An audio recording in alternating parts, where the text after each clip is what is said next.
We've also roped in Dr. Kingsley Makhubela, Director at RiskRecon and Former Diplomat, joining us now via video link as we look at the greater impact of Trump's executive orders to withdraw the United States from these international organizations, conventions and treaties. Dr. Makhubela, a very good afternoon to you. Thank you so much for your time. I mean, you would probably have heard that conversation that I was having with my colleague Janet Witten. As we get your reaction then, how do these withdrawals fit into the broader America First worldview outlined in that document that we were talking about, largely the national security strategy? Good afternoon. I really agree with Janet's assessment. But having said that, Donald Trump has begun what people are talking about, the reform of the UN system. If you look at elements related to ECOSOC, ECOSOC is contained in Chapter 9 and Chapter 10 of the UN Charter.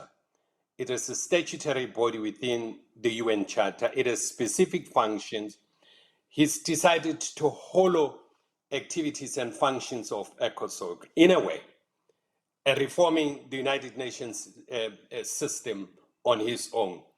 But Janet is quite correct. It is unlikely to pull out of the entire UN system.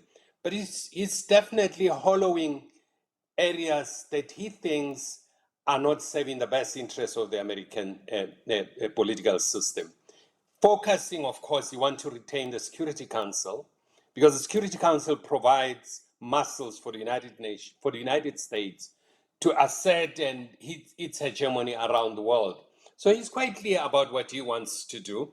But this has been coming, Unati, because this is the task that he gave to Marco Rubio, I think sometimes last year, to start looking at organizations that they think are not serving the best interests of the United States.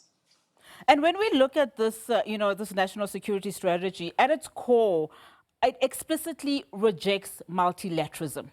And I want us to just take a moment just to unpack what that actually means in as far as the risk that it poses from a global stability perspective. You know, there have been voices within particularly the Republican Party and elements that are much more to the right within the Republican Party advocating for the U.S. to abandon the UN system. The U.S., I think, Unati, 2 years ago, the assessed funding of the US was about $700 and something million. Next to that was China, close to $340 million. So they are quite worried about their contribution. Part of the projects that are suffering within the United Nations system is the peace building and the conflict resolution. The peace mission of the UN, you may have seen even when they were signing the Rwanda or the DRC peace agreement, he made mention the fact that the UN peacekeeping force won't be there for long. So they are likely not going to renew that mandate. The mandate of the UN peacekeeping in the Sahel has been terminated about a year ago.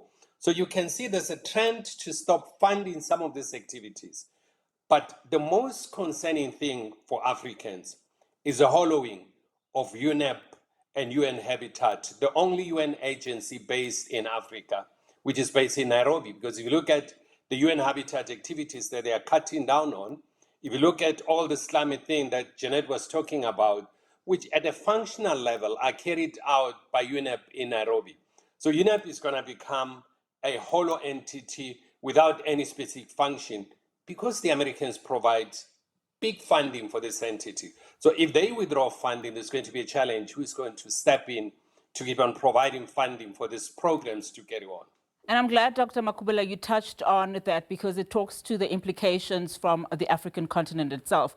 Something else that Janet mentioned is that even though the United States, Trump administration rather, has withdrawn the United States from these organizations, half of which are from the UN, it will not entirely withdraw from the UN given the Security Council and its veto right.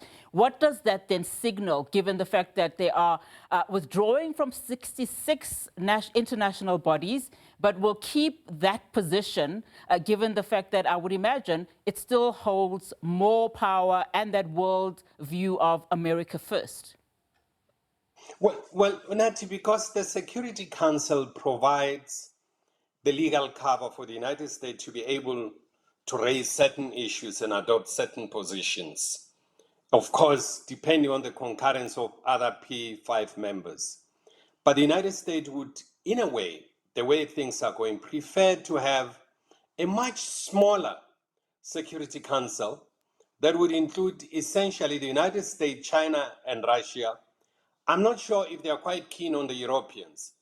And these three countries must then define the global political system and divide amongst themselves who does what, who doesn't do what. You may have seen Trump is struggling with all these groups that exist, for instance, the G20.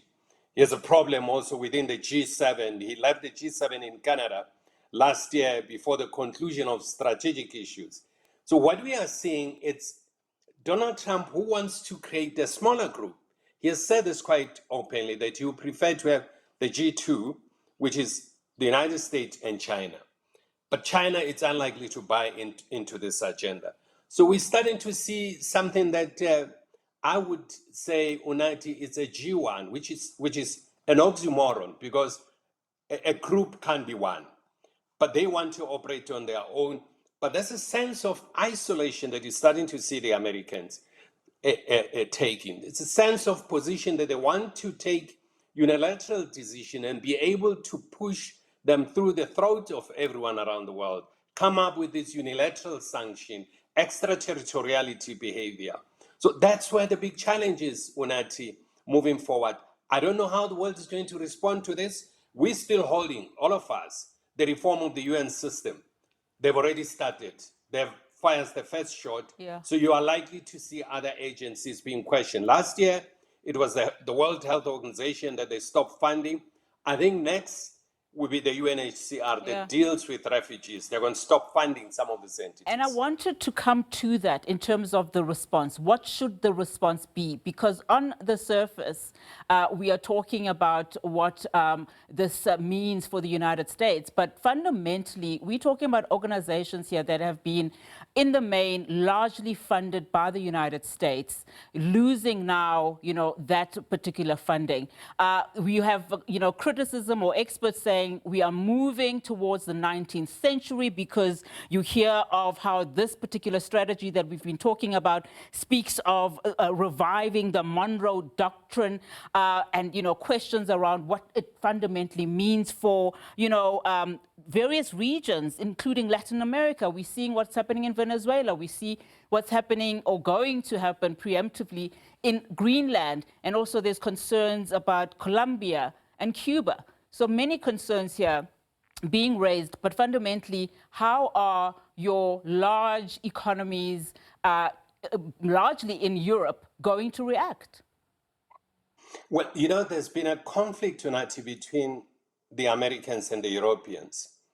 And it has become quite clear, if you look into the national security strategy, it clearly spells out the United States strategic agenda for the future. It's spelled out in black and white. So they want to focus on the Southern Hemisphere, and they want to determine what happens in the Southern Hemisphere.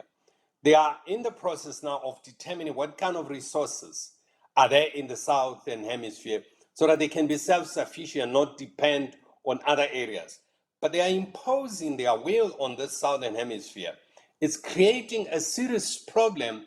For instance, within South America, countries have become very divided. Countries that were very united in the past about the development of South America and the voice of Latin America in global affairs. They have become very divided on a lot of issues.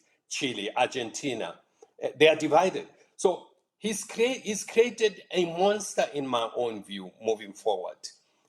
He's going to find it very difficult to put them together, to let them toe the line, whatever line he wants to determine, because there's no cohesion. And in an area where there used to be cohesion, remember this is the area in Latin America, at one stage was awash with military coups and military dictatorship. It has evolved a lot. It's developing. I mean, if he threatens a country like Mexico, which is just south of the border, it's a huge challenge.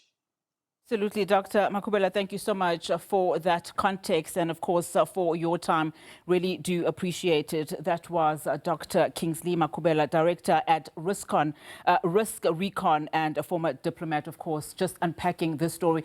We are following different, vantage points in as far as the ripple effects of America's decisions.